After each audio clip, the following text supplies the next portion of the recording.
Welcome to Tyrompers No Limit Podcast. Ladies and gentlemen, boys and girls, thanks so much for tuning in. Guys, we got a treat today. It is Money, Finance, and Freedom Week. This guy is probably the CEO of Money, Finance, and Freedom.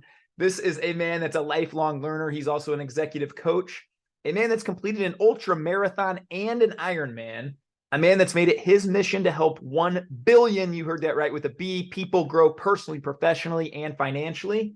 A man that achieved financial independence before 40 and is helping others do the same.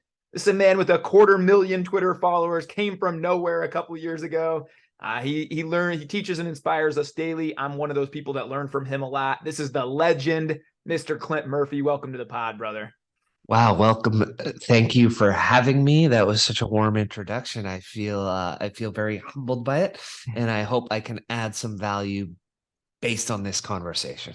Oh, man, I'm certain you can, because you're a guy that I really look up to and admire a lot. And I make it a point to get to your threads every chance I can get, man. So I'm sure a lot of people following me know you just because, man, you're everywhere out there. But for maybe anybody who doesn't know, you could just give a little backdrop, man, who you are, what you're about. Yes, 100%. So by day, I'm a CFO of a real estate development company. I've been at this company for 10 years, in this industry being real estate for 13. And I have been in the finance industry for 23 years. So most of the threads that I write on finance, personal finance, real estate, growing your wealth, they come from lived experience. And I'm sure we'll come into the importance of that. By night, I host the Pursuit of Learning it's now the Growth Guide podcast. I write the Growth Guide newsletter. I write on Twitter every day. I do all my own writing. And then my wife, who's retired, repurposes that to TikTok, Instagram, LinkedIn, and YouTube Studio is coming next month. I am also a father to 2 young boys. Well, they're not young anymore, Tyler. Oh, it goes too fast. So they're 14 and 11. True. I coach. So when I have some extra capacity, I'm a head coach in hockey. Nice. We won our championship yesterday. It was absolutely amazing. Congrats. And I step off now with the older guy. I can't really get that involved. He's outgrown me in all ways. So he's bigger than me and he's better than me in sports. So I just watch and cheer from the sideline. And then usually on the podcast, what's relevant you mentioned this when we were off air, is I interview authors. So that means I read a book a week and then I have a conversation with the author on that book. So that's me in a nutshell. Dude, there's so much to unpack there. That's awesome. I want to get to the books next, but where I want to start is a point that I didn't think we'd go, but I love that you highlighted, and that's the authenticity piece. And I think that's why so many people are really driven to you, Clint, myself included, because, on your threads and everything you share and put out there, it is this lived experience. And I think, hey, man, we've all played around with Chat GPT and a lot of AI. I'm starting to see a lot of the same word for word threads on Twitter now, right? Like these people just basically copy paste. And so can you talk about the importance of that shared experience of you being super authentic, what that means to your audience, and how you can help people through that? My personal belief is it resonates. And when I see you talking about fitness and I see you talking about faith, and then I see pictures of you with your family, I see pictures of you with a men's group on a hike, it rings true. When I've met some young guys recently, I told you I was in Florida, and some of those young guys have been on retreat with you, and it rings authentically. And so that makes me more inclined, if I'm reading fitness advice, if I'm reading about faith, that makes me more inclined to say, hey, Tyler's a dude that lives this. And so I'm going to believe the words he writes. And I've always, I probably started taking that approach in my 30s, where I said, when it comes to learning from others, for me, it goes lived experience 1, lived experience of a friend 2. You read it directly and maybe have heard of someone who lived it 3. You read it from a book 4. You're just talking out of your ass? Never. And so when I look at Chat GPT, you and I see these young guys, they're 18 years old, and they're writing threads that tell you and I, here's how to be a dad of 5 in your 30s. And it's like, shut up, dude. Like, some of it might be true, Yeah. But if you haven't lived it, don't come like tell all these people across the world how to do it Mhm. when all you're doing is regurgitating Chat GPT. I think that becomes dangerous. And where I see that ending is it will proliferate. And then people will almost start demanding seeing you across mediums. Mhm. Like, I want to see you on Twitter and YouTube. I want to see Twitter ad video. I want to see Twitter ad spaces. I want to see the people I follow on Twitter. I want to listen to them on a podcast because I want to get that behind the scenes view of Tyler. I want to get that behind the scenes view of Clint. And I want to know that what they're telling me is their lived experience, Mhm. because that's what I want to trust. That's the direction I see social media going. It's why I think I see people like you, people like me, people like Sawhill. We're giving people glimpses into us off the court Yeah. because now they know who we are and they trust that vision. And I think that's super well said, man. I had an 18-year-old life coach tell me I shouldn't be drinking coffee the other day. It's not good. I'm like, bro, yeah, I got 3 young kids. Like, I'm gonna drink my coffee every morning. Like, you do you, man. You're sleeping until 10 a.m., right? Like, I'm up at 5. Like, it's a Yeah. difference, right? Like, I totally agree. And I always want to meet as many people as I can offline, man. I've probably met 500 people now off Twitter, and I want to show people I am the same person. And I think what stands out when I read your stuff is it's all this stuff that the cool thing is, man, nobody else is Clint Murphy but you, right? You have all these experiences, and let's talk through some of them, man. Like being the CFO of a major company, your dealings in real estate.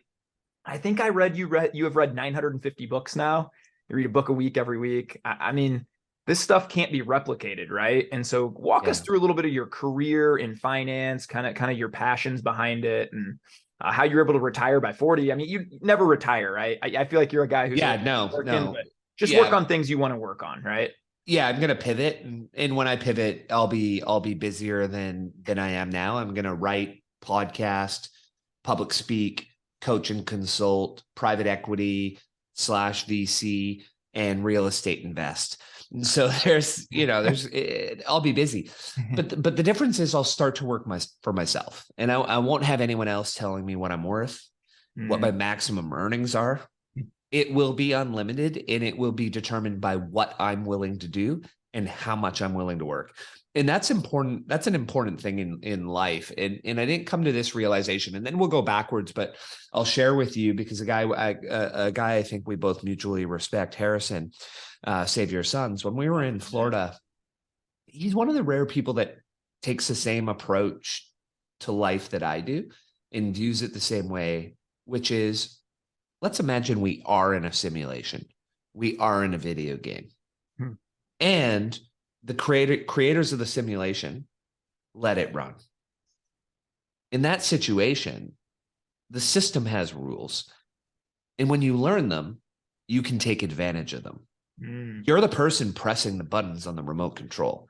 And that's where I think a lot of people go wrong, is you are the one pressing the buttons, but they still play the game as if they're an NPC. And so that language is starting to permeate the younger generation. And I talk to my 2 boys about not being an NPC. Like, hey, if you don't want to be an NPC, and for the listeners, NPC, non-player character, wakes up, does the exact same thing every day, plugs back into the Matrix by watching his Netflix, having his beer, and then going to sleep at night. If you don't want to be that NPC, how will you change your life? What skills will you stack? What habits will you have? How will you live? And so when it comes to me for that, I grew up lower middle class. I always had a roof over my head. We always had food, but we didn't have like money for like the extras, right? Like I didn't have the nice clothes. I had the same clothes every year and maybe got picked on a little for that, and always kind of wanted to have more and wanted to be more. And so I think that early on in life set up the desire to always have more, Tyler. And growing up, I had ADHD, not diagnosed until my 20s. My mom didn't want to medicate me when I was young. So her answer was 2 things: sports all the time. every major North American sport was on the list, and books. So my way of escaping when I wasn't on a field or I wasn't on the ice was to read a book. And the mentality that I adopted somewhere in there was to live life like I'm a third line grinder in hockey. And I approach everything like this, which is I show up, I do my shifts, I do what's required, I play hurt, I play injured, because the third line winger, if they don't take their shift, they're up in the press box the next game. And I'm not going to be in the press box. I'm going to play the game. So I just play. I just do what it takes.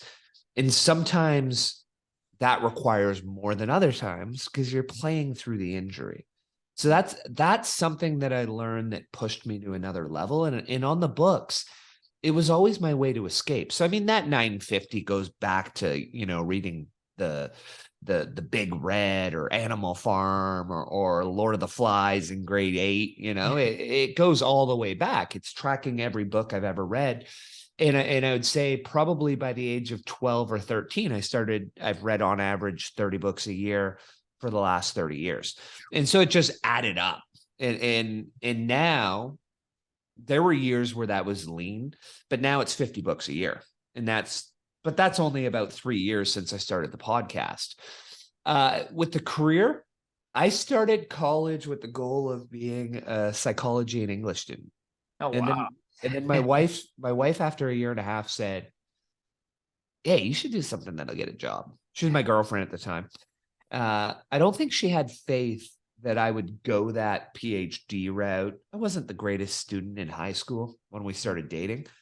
And I didn't even know that I was smart till I got to college because I didn't get good grades in high school. I didn't really go. I just played sports and my parents would let me sleep in. I'd show up, do the minimum and pass.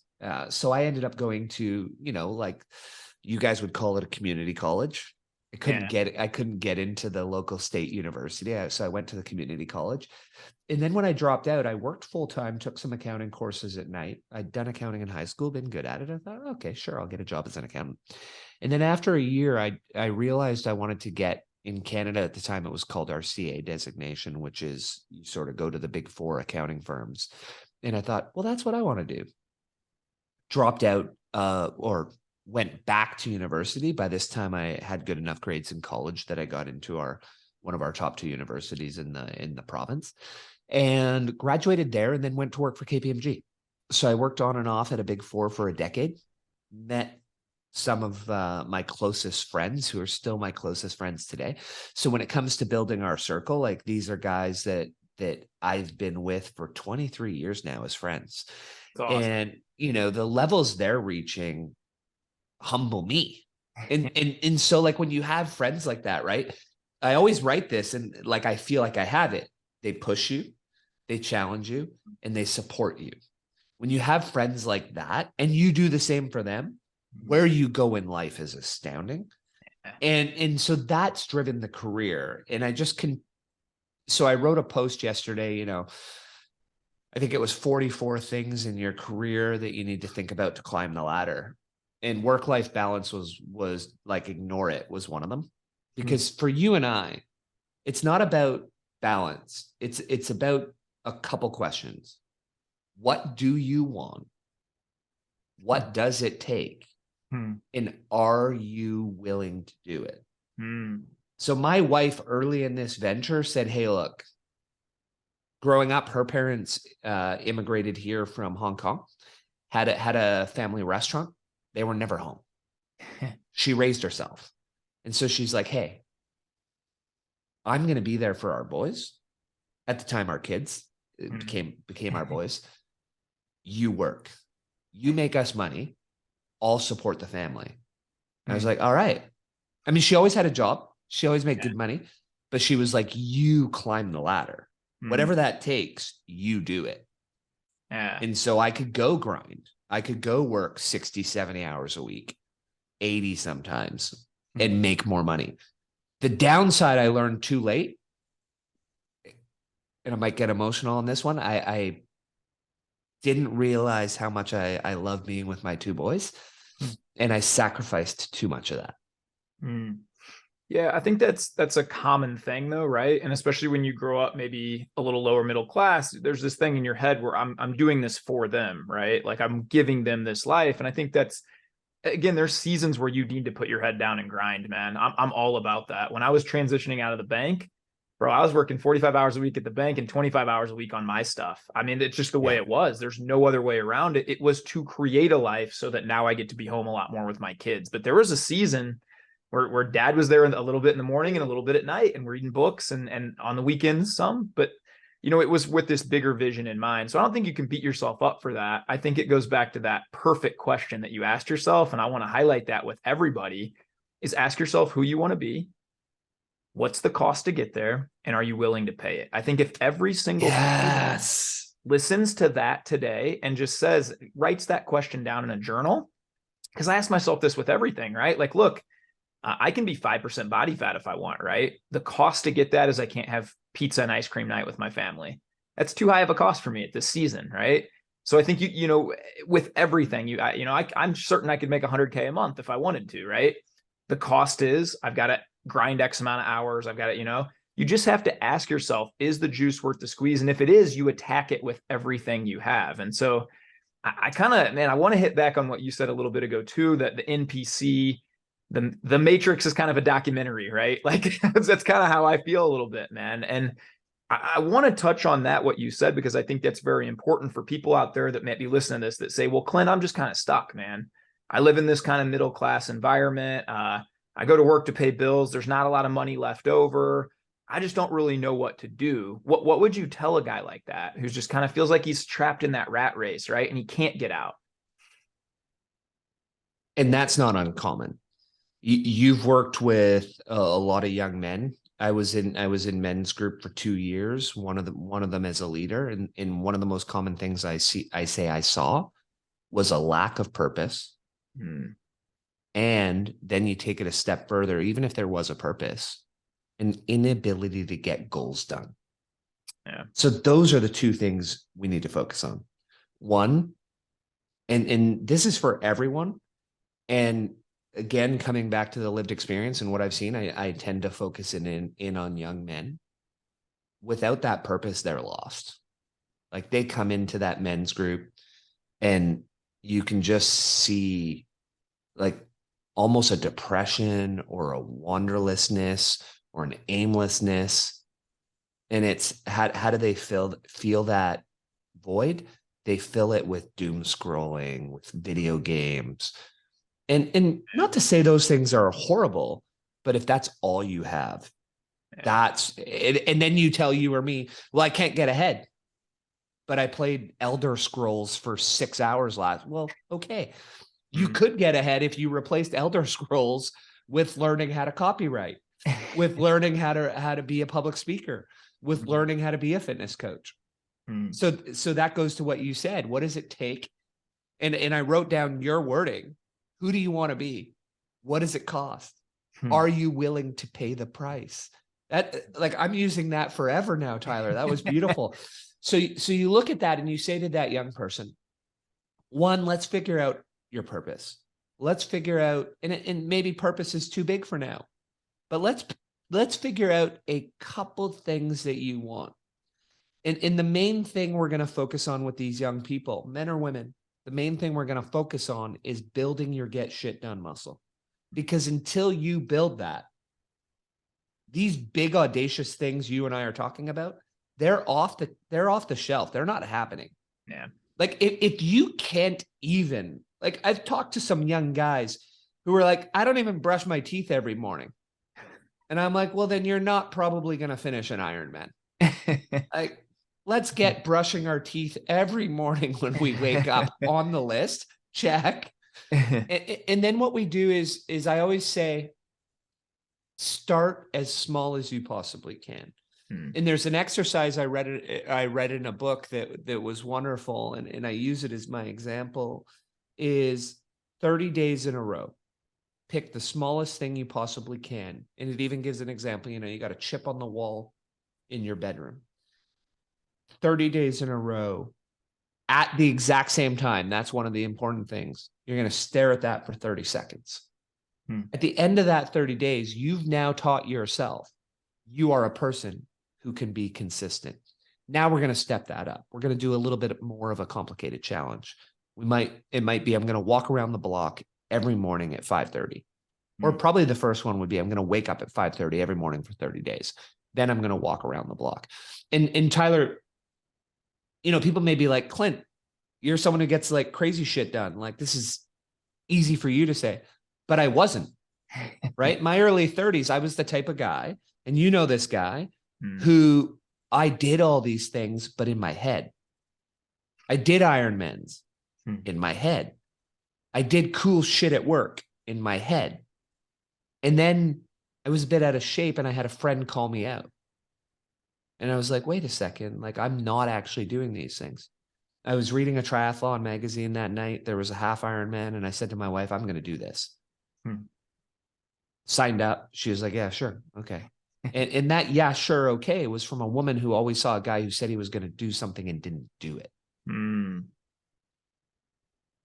But I did everything we're talking about now. It was the first time I took Stephen Covey, Begin with the End in Mind. I broke it all the way back to, what do I need to do today? I signed up for swimming lessons because I was afraid of the water. I bought new running shoes. I got my bike tuned up. I didn't go out for a 10-mile run. I went for a walk. I joined Running Room, the run 10 minutes, walk a minute, run 10 minutes, walk a minute, go in the slow group. And I worked my way up, did the half. And then a year later, I did the full iron, and somewhere on the way, lost 30, 40 pounds. But it was like, it was the first time in my life I took what I wanted. I broke it all the way down to daily habits, and I worked my way up. So for these young people, I say, start small, do that, and then make it bigger, and then make it bigger, and then make it bigger. And I often focus on physical, because when you achieve some of these physical feats, it trains you, to your point, that same 3-part equation. If you can apply that to physical things in your life, you can apply it to mental things. You can apply it to your career. And that's the key. Train yourself that I am the type of person who, when I do want something and I do know the price and I say I'm willing to pay it, shit's getting done. Man. And when you do that, like, the game's over. That's right. Because nothing, like, sure, I'm not going to be an astronaut. Like, hey, that's probably done. But there's very few things that I don't think I can do at this stage of my life. And I it's love just that. Because you've done it.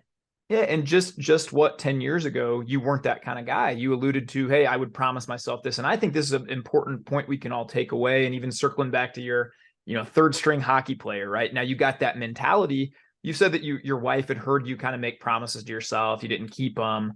I did the same thing for 4 or 5 years in our marriage, man. When I knew my wife, I'm going to think about maybe getting up and working out next week. Hit snooze 5 times. I'm going to think about, like, eating a little better. Order the pizza every night. I'm going to think about writing this book, watch Netflix every night, man. And I did this for years. And then I'll never forget one night in tears, man. Like, I saw that I was 20 pounds overweight. I saw that I was about to be divorced again, man. I saw my life where it was going. And I said, every time I promise myself something from this point on, I will die or I will accomplish that thing. I don't care what it is. I'll die. And I recently did a 100,000 step challenge, man, where it was, I woke up at 1 a.m. and did 100K steps, 53.1 miles. And at the end, I felt like I was going to die every step, man. And I just told nobody cares on earth if I finish this thing or not, but me. Nobody. If I just walk 90,000, the world still goes on tomorrow. Nobody cares. But I promised me. And I feel like that was the biggest difference. And you said it, if people can solve that one thing in their mind, I call it integrity to yourself. If you promise you're going to do something, that's it. That's it. I would guarantee that Clint, a guy like you that I admire a lot, that a lot of people could say, well, oh, he's got a nice thing. Well, he must just have this thing or a cheat code, or I don't know, maybe he's got good genes. He's got a bigger brain than I do. Maybe, guys, you're hearing it right here from the man himself. He didn't have these things until one day he decided, I'm going to pay the price and I'm going to do it. And I think that's so inspiring to everyone, because look, you're no different than a lot of other people out there today, outside of the fact that you're willing to pay that price. Yeah. I mean, people will point to genetics, right? Like, well, it's genetics. It's all genetics. It's like, it's not all genetics. Like, my brother weighs close to 400 pounds because of the choices he makes. So it's, yeah, genetically, I gain a lot of weight easily. And Gia wrote about this on Twitter the other day. And the answer was like, yeah, genetically, I gain weight easily. So I have to eat a lot less and I have to exercise more to even be moderately in shape. To get into amazing shape, I have to go, to your point earlier, like I have to go obsessive. And you have to make that choice. And the sad part, Tyler, is when you think about that step challenge you did, it's almost the reverse. So very few people would care about you actually finishing it. But so many people would want to see you say, well, I stopped at 90,000. It got too hard. Because when you say it got too hard, that gives them a reason not to finish. When they say, hey, Tyler, like, don't hurt yourself. Just stop. Like, you've done it good. Like, you're good. You can take a break. They're saying that because they want the excuse so they don't have to finish it. And that's one of the saddest parts of life. When you set out to do big, hairy, audacious things, people don't want you to do it because that tells them, well, wait a second, I can do this. And so I love that you did that 100,000. I love that you didn't stop because now you've shown, no, you can do this if you want it. I did it. There's no more excuse for people. Do you think that's why it almost triggers people online, or you see some of this hate online? A guy like you who's posting, hey, I'm successful at XYZ. I'm a millionaire. You're pretty open with that. I can make other people millionaires. I can help people. I'm sharing lessons. And then, you always get this hate and this pushback. Oh, you don't know what it's like. You this or that, right? Like I put a thread out yesterday or a couple of days ago. Our family gave up TV 40 months ago. Like we don't have Netflix. We don't have HBO. We don't have any way to watch TV for 40 months. We just got obsessed with getting better at the things we want to get better at instead of watch TV. I don't think that's for everybody, right? But for our family, it really worked. And I can't tell you the number of people that told me, you're a loser, this and that. You don't have any fun in your life. But I think that comes from what you spoke to, a place of projection. So what do you say to those people who might look at you and say, well, again, Clint's just got something that I don't have, right? Like what would be the thing that you could reach down and tell them, hey man, you can have this today if you just do XYZ?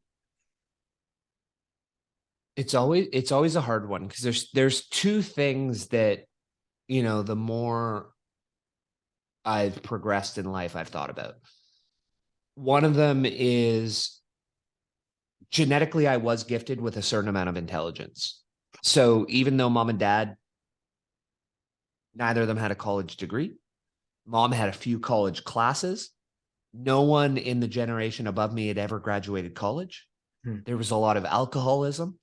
Like, even though all that was there, from an IQ perspective, I landed somewhere on the bar graph that was in the top 10%. And that means automatically that the way you can think about things, the way you can approach things is a little higher than the average person. So sure, you could say that, but now take away that.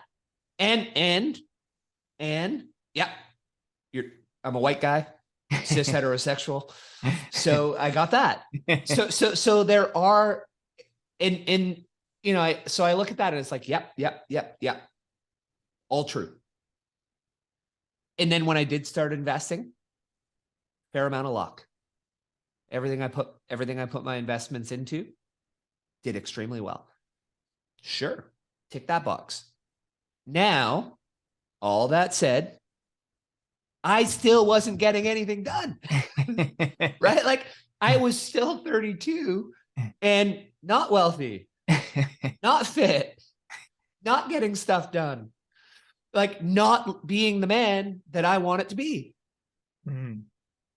Until up here, right? Yes. And there's three things. So This is the book I'm going to write that for me is life-changing. We are basically highly evolved computers. I think about this a lot. Yeah. Right? We have our hardware. Our hardware is determined in our childhood. That's where our wiring happens. So my hardware was lower middle class. I'm not good enough. Money's scarce. That was my hardwiring. So you got to fix your hardware. Number one, subconscious shit, right? Shadow work, psychoanalysis, therapy. Like what are my preconceived notions about the world that are wrong? Mentors unlock that for me, and coaches, to be honest. Yeah. 100, right? Because then they start talking to you and you're like, well, I can only make 10 grand a month. And they're like, well, why can you only make 10 grand a month? Right. And you're like, well, because no one will pay me more. And they're like, well, why? Why won't people? And you're like, oh, well, I guess you're right.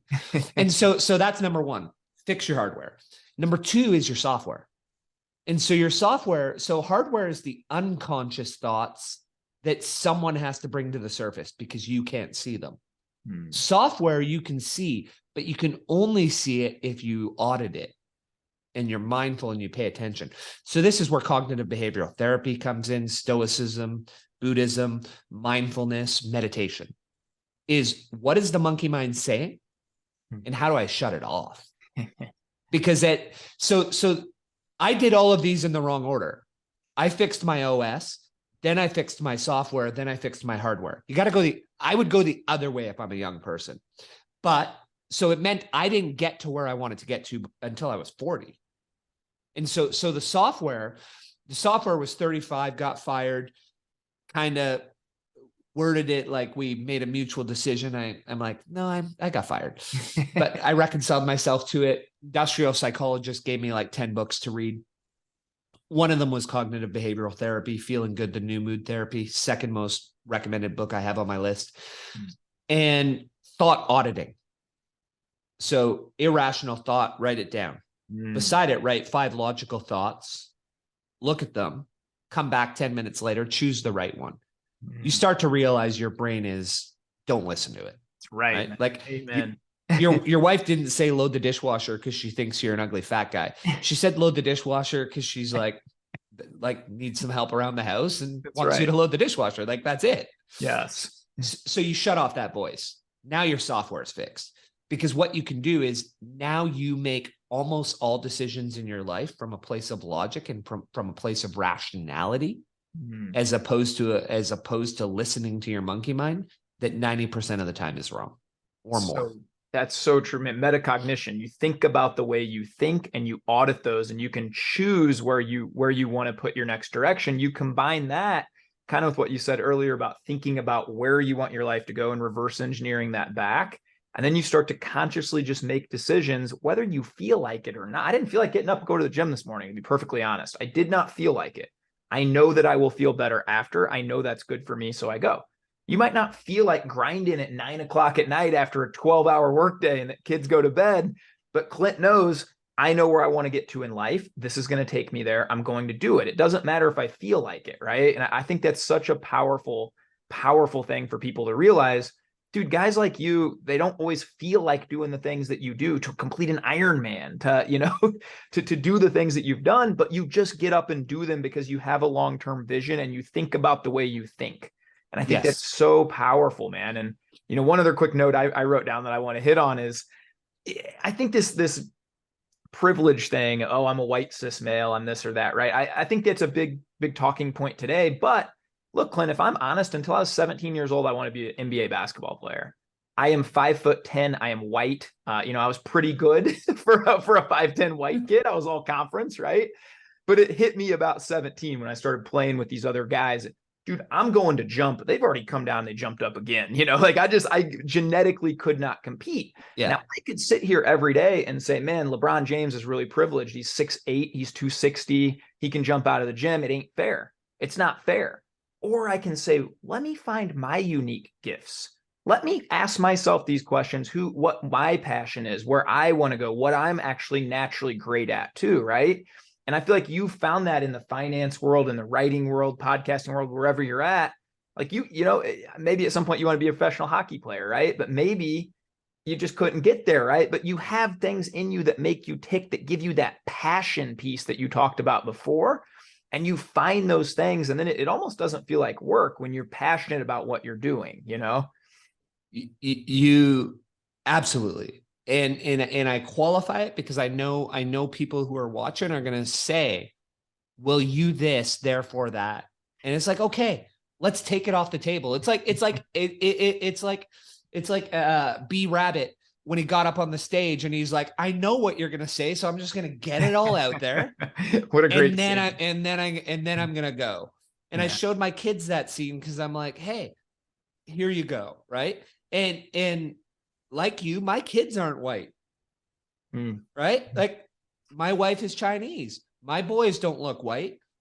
They didn't even realize they were white till like 2 years ago because they didn't know about sex, right? Yeah. So they just thought I was a guy who lived here. And then it's like, well, no, like I'm your dad, like I'm actually like part of you, like their DNA. Like we'll get into this when you're older, but so these things that I talk about, I teach them.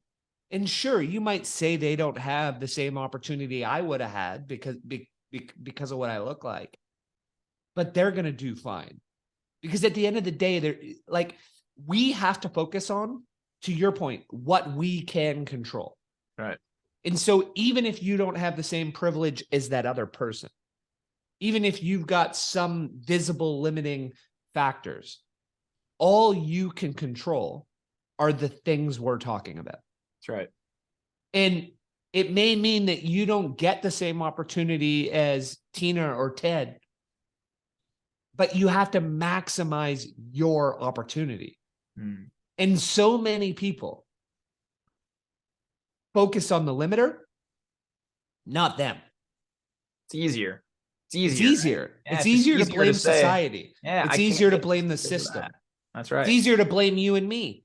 It's easier to shit on us for what we write and say, here's the fun part. People answer our threads and they're like, we're in a matrix. You and I say, we're in a matrix. But the way we look at the matrix is, yes, we're in a matrix. I know how it works. It's programmed. It's consistent. I can crack the code. They look at it and they're like, we're in a matrix. Might as well just watch Netflix. It's like, which one's going to get you ahead in your life? Yeah. And regardless of where you are, maybe there's a cap. Maybe. I still don't think there is. And I recognize maybe I don't think there is because of those factors that I have. But even if there is a cap, don't you want to hit the top of your cap? That's right. And that's where I want people to go. I want people to say, hey, well, if I play my game, if I press my buttons, if I run the matrix the way I want to run it, I'll hit my cap. And I almost guarantee no one will actually hit their cap. Yeah, I believe that too, man. And I always say that the thing that feels the best, especially as a man, is laying my head down at night, knowing that I did the best I could at being a husband, a father, a Christ follower in business with my clients. Everything I did, I tried to do the best of my ability towards that purpose and that bigger vision. I can live with that, man. If I never become X amount of wealth, or I never become the fittest guy, whatever, if I reach short, but I'm still striving and I'm getting better and I'm doing the best I can always live with that, man. I have a lot of peace around that. And I think that's where you see a lot of people purposeless and without peace today, kind of that NPC, man. They're just walking around looking for the next thing to escape with. I think that's where that missing piece is. You got to find something that makes you tick. You got to go at it with everything you have, full of passion. I can't wait for my alarm to go off, man. I used to snooze 7 times, right? My alarm hasn't gone off in 2 years, to be honest. I wake up 5-10 minutes before it's supposed to go off every morning. Boom, let's get it, man. Let's get out of bed. Let's roll. We got stuff we get to do, You got to find that thing in you that makes you tick, I think, which is powerful, man. One thing I want to hit here, Clint, if we could, because I know you work with a lot of millionaires. You are a millionaire. You talk about this a lot. What are some of the biggest lessons and principles maybe that you've learned from them, being around wealth and things like that the average person could apply that maybe they could change to sort of switch their circumstances around? You've already shared a lot, but I want to get into this a little bit too. One of the things that's blown me away by a lot of the people that I spend time with is a couple things. Let's talk about learning, like a thirst for knowledge. And it's not just deep, it's wide. So they're reading across multiple genres. Usually they're super deep in one area. We like to talk about a T, right? You go super deep, but then you're pretty broad. I like to call that building rare skills. For example, I'm an accountant. I work on public speaking. I work on writing. I work on leadership. I work on emotional intelligence, on coaching, because now I'm not just an accountant. An accountant's only worth so much. But when I add in all of that, now I'm worth so much more. You move from being in the 10% to the 0.01%. So a lot of these people I know, they may be head of design for homes, and they're super on top of their numbers. They really know marketing and sales. They can shred a pro forma and say, hey, should we buy this dirt or not? And so they're multifaceted, and they can touch on all areas of the business. And so that differentiates them from the person who is just a designer. So that's one thing I see is they're often widely read. They often have a thirst for knowledge. And then a lot of them tend to also have passions and pursuits like we're talking about. So these are guys who you probably have them, these grand fondos for bike racing in your city, where it's like the 160 kilometer bike race, 1,000 people show up. They don't set a goal to do it. Their goal is, oh, I'm going to win the fondo this year. And you're like, well, you mean like out of all 1,000 people, not like your age group? No, they're like, no, screw my age group. Like, I'm going to win it. And you're like, oh, okay. And that comes back to what we're talking about. Because if you're going to set a goal of winning the fondo, you're waking up, to your point, at the same time every day. You're getting on the bike. Your coach has given you a workout, and you're doing the workout every single day. So they have that single-minded pursuit of their goals and objectives in sport, in work, in life. And what a lot of them do to be able to do that is they say no a lot. Like some of the, and this is where I'm probably weak, and I'll blame my ADHD, but it's choices. Is they are, a lot of them are super obsessive. Like some of these guys, you can watch their schedule and it's like every day at this time, you eat your apple. Every day at this time, you have your small little chocolate bar, because then you're like, I've got my guilty pleasure out of the way. Like every day at this time, you do your cycling workout. Super consistent. You can time a clock to them. And so you look at that, and part of how they do that is they say no to a lot of things, right? A line a lot of us will use is, you can only be good at 2.5 things. So choose what they are. You know, it's my family, my work, and I'll be half good at my fitness, or it's my Twitter and my work. And so I've sacrificed a little bit of my fitness while I build the engine. And so they know, what can I be good at and what do I have to let go? And I'm going to focus on that with single-minded determination to get to where I want, which ties to the last one I'd say is conviction. So generally, to grow wealth to large numbers, for this, take a step back. For 98% of the people out there, I'm going to say buy index funds and hold. Put as much money into them as you can, as early as you can, for as long as you can, and don't touch it. Because you don't have the knowledge to do anything else. It's kind of what you hit on too. You can only be great at so many things. I don't have time to sit there and research a bunch of stocks and know what. So I just buy VOO, buy SCW. You know, I just buy these easy ones, right? And don't look at them for years, decades. It's a cheat code. 100%, 100%, and that's the right way to do it. And that's what Warren Buffett says, right? He says, for the vast majority of people, buy index funds. It works. You'll outperform money managers, and it works. You only take a different approach when you believe, I have an informational advantage that other people don't have. And so what did that look like for me, Tyler? Is I worked in real estate for 13 years. I saw people become billionaires and I saw their approach. And I said, well, of course I can't copy that approach because I was probably starting with a net worth between 0 and 500,000. And I said, okay, well, I can't do what they've done, but I can scale that down to me. And what they've done is they've bought real estate when the market was down, blood in the streets, in the path of progress. So not where it's hot today, but where I see it being hot tomorrow. And I said, okay, well, I can do those 2 steps. So every year I can seek to buy another home.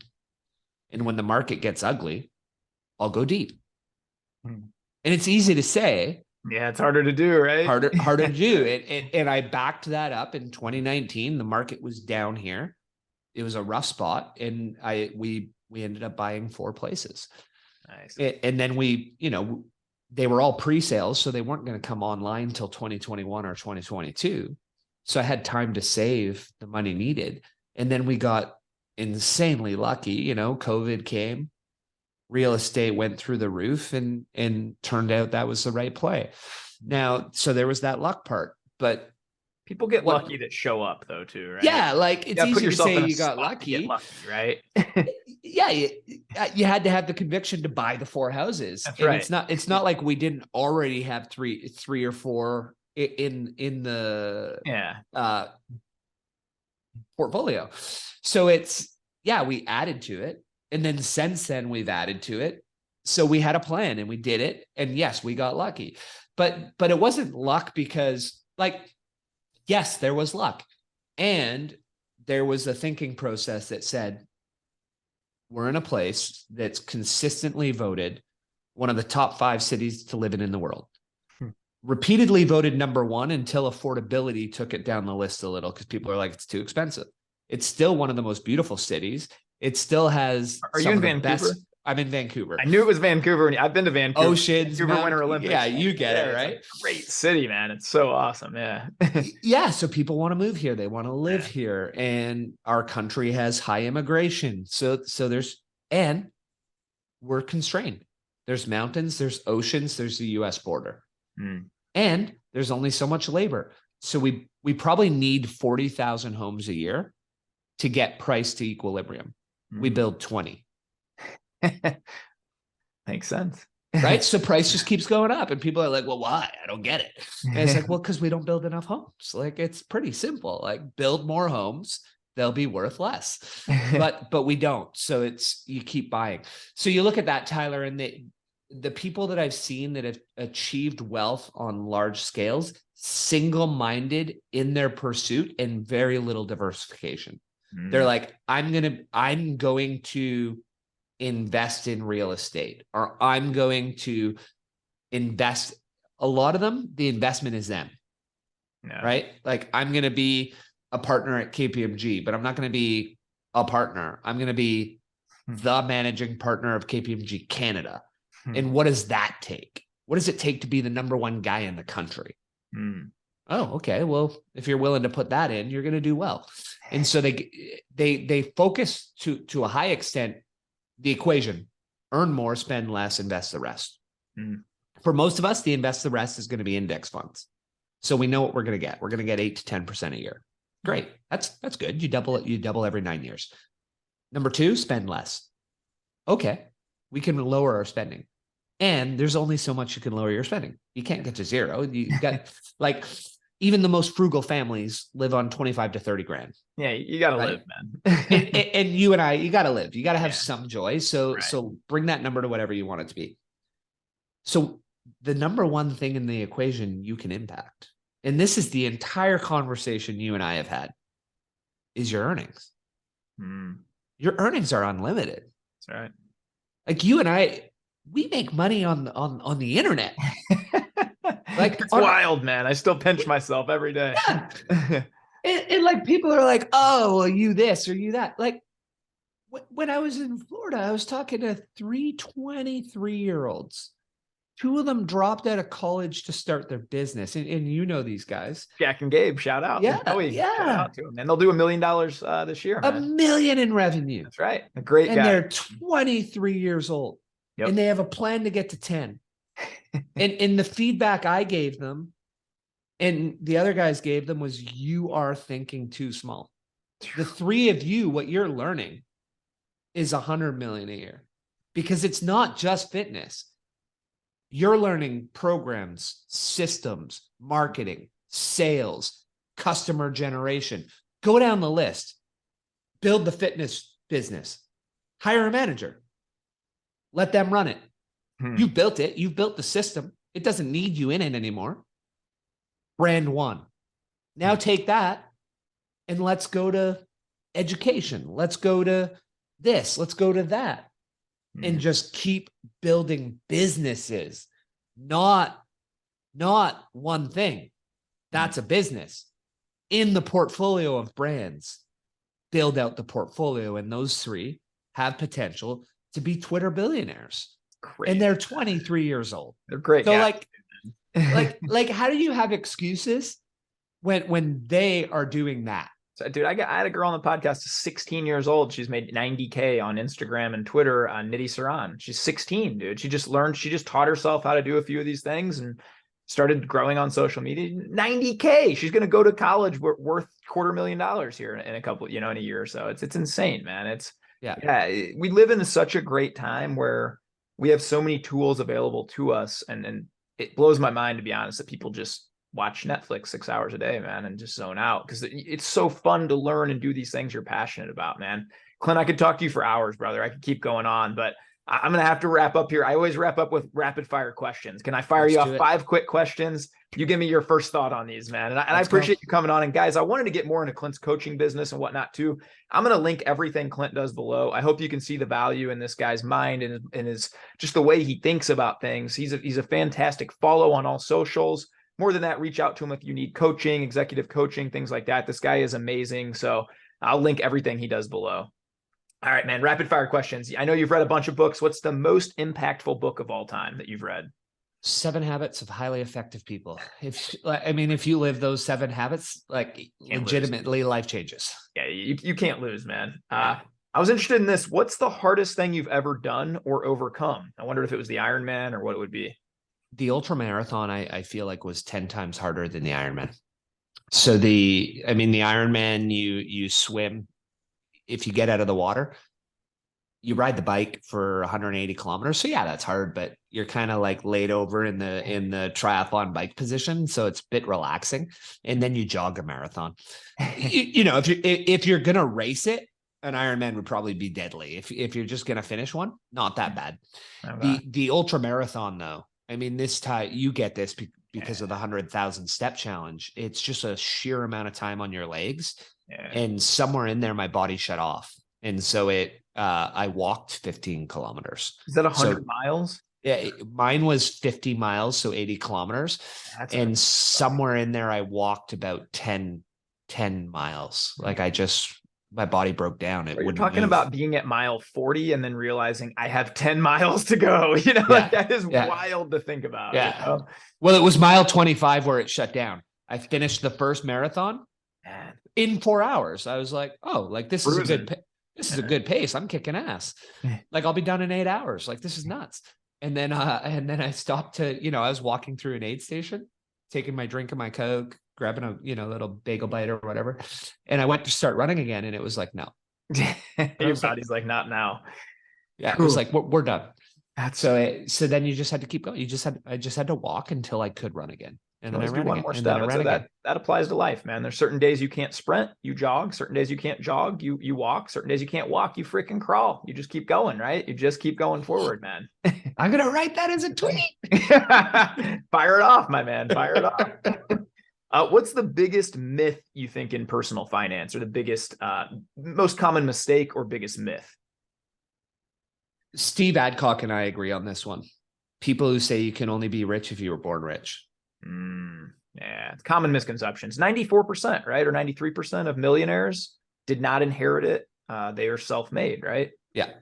Yeah. That's awesome. I love Steve. He's a former guest on the pod too. He's a great guy, man. And yeah, by the way, I've sent a couple people to you guys' growth group. I want to plug that too. If you guys are growing on social media, man, Clint, Steve, Curtis, you guys are helping. I got a couple guys that I coach that I sent to that group, man, and they've told me great things about it. They're growing on social, that you guys are teaching them a lot, dropping, like, not even just growing on social, but life too. So if you guys are looking to up your life game, your social media game, holler at my boy Clint too, man. All right, last question. And we'll get you a link for the next go round, because it was I know you fun. have another cohort coming up, right? In June. So Nice. we just finished last week, 108 people in there, and it was Tyler, it was an absolute blast. I've heard great things about it, man. I love to hear that. I knew it was going to be great when I saw you three were on it, man. That's amazing. All right, last one, man. What's your future plans? Maybe some goals for 2023, man. I mean, my goal is to buy if I live to 90, I want to be a billionaire. And by 65, I'd like to have a net worth approaching 100 million. And I look at it, and it's all just leverage. So it's financial leverage, it's digital leverage, it's leverage of owning businesses. Go down the list, and it's just building all that out. When you start to realize that's as simple as how it works, is you build a top line as big as you can, based on the amount of financial leverage you can take on, the amount of content and brand and digital leverage you can build, the amount of businesses you can own. When you build that big enough, then it's just time. That's right. And you let the compounding do the work. And there's no difference between a guy like, say, Patrick Bet David and you, outside if he's just had an extra 30 years to do it or 20 years to do it, right? So it's like, why not just time will catch up, man. If you keep putting in the work every single day, Father Time's undefeated, compounding's undefeated, man. Well, brother, I appreciate you so much coming on, man. I always try and keep these things like 40, 45 minutes, but I couldn't stop talking to you. I wish maybe we can get you back on again at some point, man, because you feel like you dropped a lot of knowledge. I'd love to even be able to pick your brain a little more, man. I appreciate you, Clint. Yeah, thank you. I have a bad habit of giving really long answers to really simple questions. And I just love these topics. Like you and I could legit talk about this stuff for days and not run out of stuff. So it's fun to get on with you and do it. And I appreciate it, man. It is fun to talk to people who are living it, man. And you see yourself living it every day. And, I appreciate that a ton, man. Well, you're one of my favorite follows on Twitter. Great person, too. Everybody drop Clint a follow on all socials. Again, I'm going to link everything he does below. Reach out to him for some executive coaching, growth group. You are looking to grow on social, grow as a person. Reach out to this man. He's got a ton of wisdom. He's going big places. Really grateful we could get him on the podcast when we did, because it sounds like in 5-10 years, we ain't even gonna be able to, I'm gonna have to go through 8 secretaries to get this man on the phone. So it's nice to be able to get him on here now. You guys, thanks for tuning into Money, Mindset, and Freedom Week. I hope this has been great for you guys. I wanted to end it with this man, Clint. I think he's the ultimate closer on this, man. And, I hope you guys enjoyed this week. Clint, you got a last word for the people, man? Believe in yourself and do the work.